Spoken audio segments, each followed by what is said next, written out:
What's up everyone, it's been a little while, but I'm back and now I have the iPad Pro M4. This is the newest model of the iPad. It's the 13-inch model and it's nice and massive. It has very small bezels and basically just plenty of surface for drawing. And the main tool I want to show you today is not actually this, not the Apple Pencil Pro. What I want to show you is this. This is my drawing glove, and maybe you don't need a drawing glove and some people find that they do just fine without it.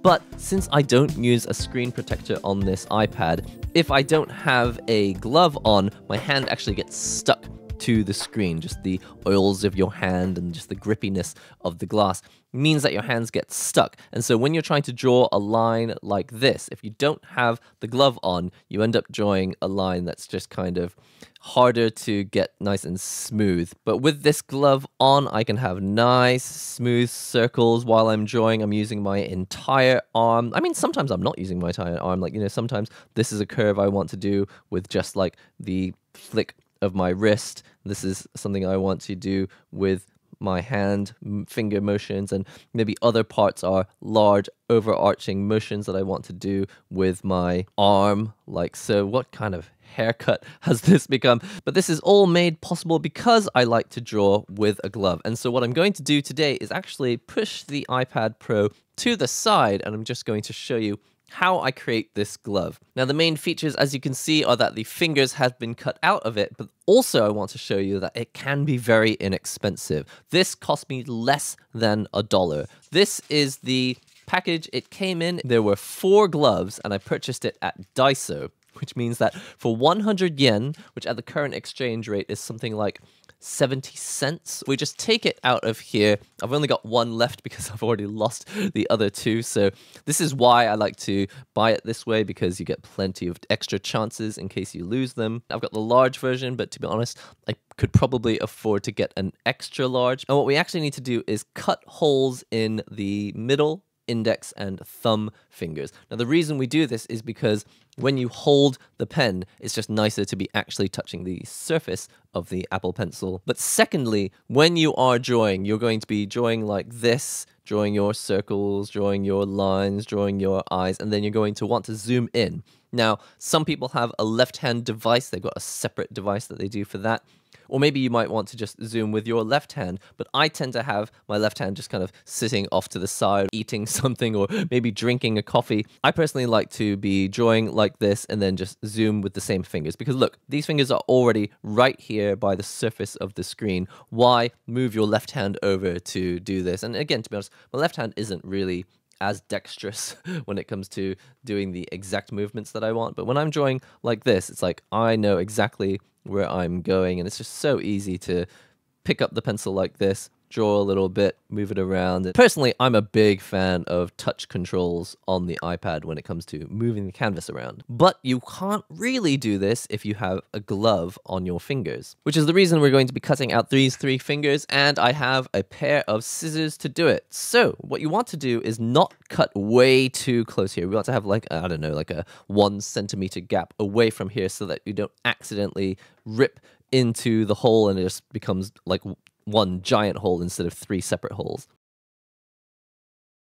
Half the time you're going to be pinching to zoom and reverse pinching to zoom out so that you can draw in certain places, but of course you get a little bit of those finger oils on the screen. And so actually another thing that's nice about having a glove is that you're slightly cleaning the screen every time you move your hand around like this. And so by the end of your drawing session, you should find that even though you've been drawing and pinching to zoom and rotating and drawing and rotating, you should find that by the time you turn the screen off, you really don't have that many fingerprints built up because you've been cleaning the screen as you've been drawing. And as you can see, I'm able to draw absolutely no problem. I'm allowed to use my finger here for a little bit of support while I draw this circle. So I'm using my arm to draw, but I'm using my pinky finger here to give myself a little support. And another benefit of this is that in Clip Studio Paint and Procreate and plenty of other apps, when you're drawing, you can use the pencil for one tool and then use a finger for another tool. So this is something I do all the time. If we just erase this, I'll find that I'm often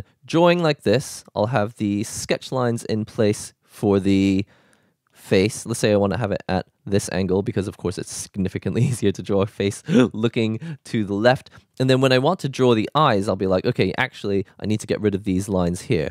And so I'll just use my finger to erase these sketch lines, and I've got it set to a low opacity. At the moment, the brush density is set to 53. And that means I can have the sketch lines in place when I need them. Maybe I want to know exactly where I want to put the nose. But then when I'm done with the sketch line, I can just get rid of it a little bit, and then I can add a little bit of detail in, put a little nostril in there, draw the mouth like so. Just because it's digital doesn't mean you always have to do everything on separate layers. Like while you're drawing the rough sketch, you don't have to like separate everything onto separate layers. You can just use your middle finger here as the sub tool and use it to erase things that you don't need anymore. I often have these like guidelines in here to show me, the volume and shape of the, I don't know, do you call it the cranium? Just like to have the volumes and shapes in place. Then I'll put the ear here because I feel like the ear goes somewhere around here. But then when I've actually started to draw the ear, I no longer need those lines anymore. And so I'll just